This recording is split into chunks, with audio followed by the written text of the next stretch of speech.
Now, in research, especially in psychology, there's sort of four main types of research study designs. And yes, there are more than this. There's things like case studies and ethnographies and things, but I'm mostly talking about the research studies that we would use the most in psychology.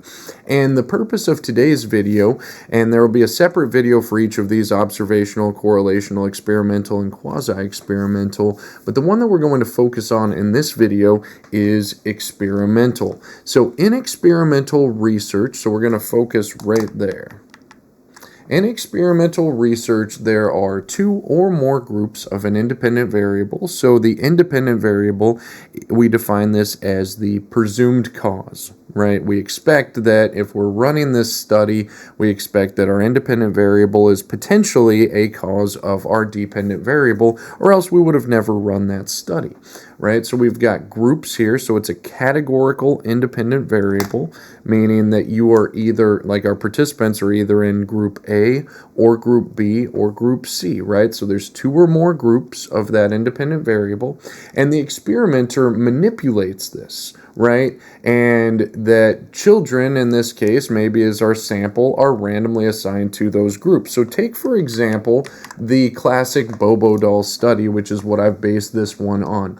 So this was by Albert Bandura and colleagues, and these classic studies, they have children who observe an adult interacting with this Bobo doll, right? So the adult knocks it over, behaves violently toward this, might hit it with props like a hammer, and then there's sort of these manipulations, and this is again what makes it an experiment. There's a manipulation.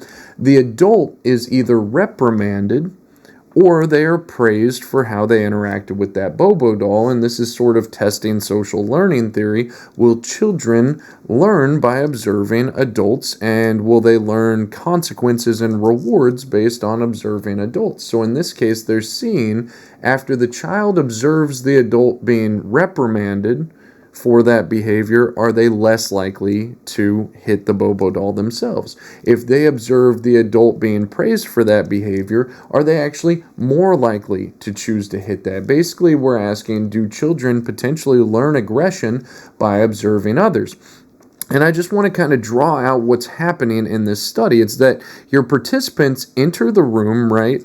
And our participants, whenever they enter the room, possess a number of different characteristics, right? They might be religious or not. They might be adopted or not. They might be higher or lower in extroversion. They might have anxiety or they might not have anxiety. They might be more liberal or more conservative or more intelligent or less intelligent or more open or less open, right? There are a number of differences that our participants enter the room possessing.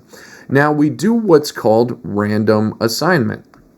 And random assignment means, and it's sort of like the flip of a coin. Now, in most cases, the researcher is not legitimately flipping a coin as the participants walk into the room, but they are randomly assigning their participants either into group A, in this case, maybe that was the reprimand condition, versus group B, which is the praise condition.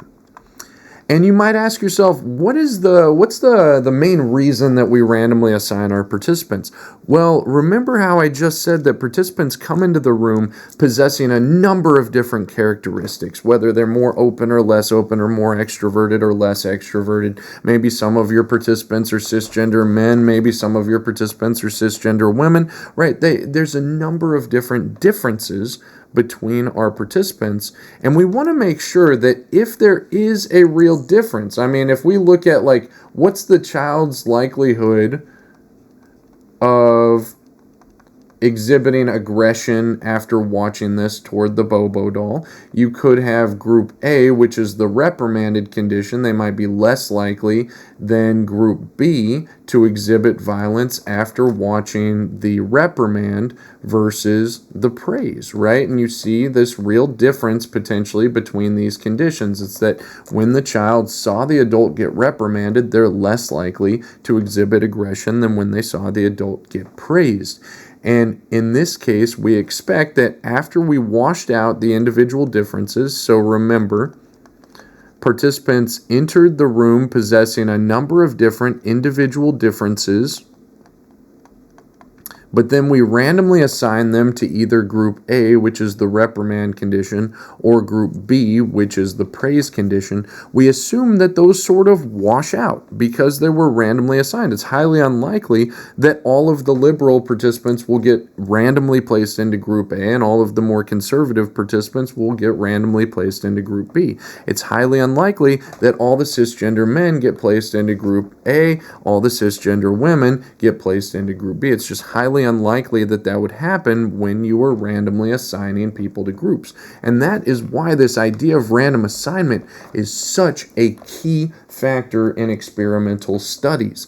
This is actually the number one thing that allows experiments to assume causality, because you're washing out all of those potential, we call these confounds, which are things that could influence your results, or these differences here that are not the thing that you're actually studying.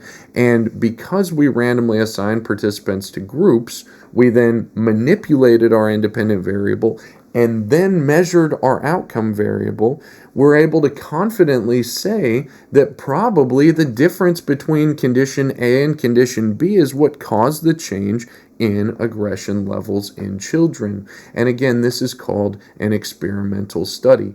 Other examples of experiments that we might see are, a very common one is when you test a new drug or a new pharmaceutical drug. Is this thing going to potentially lessen the effects of COVID-19? You place half your participants into the experimental group. They get the drug. You place half your participants into the placebo group. This is a group that gets something like a sugar pill that resembles the experimental condition, but is not the experimental condition. And then you see, are there differences between those different groups? And so this is an experimental study because you randomly assign people to one of those two groups, and then you measure your outcome variable.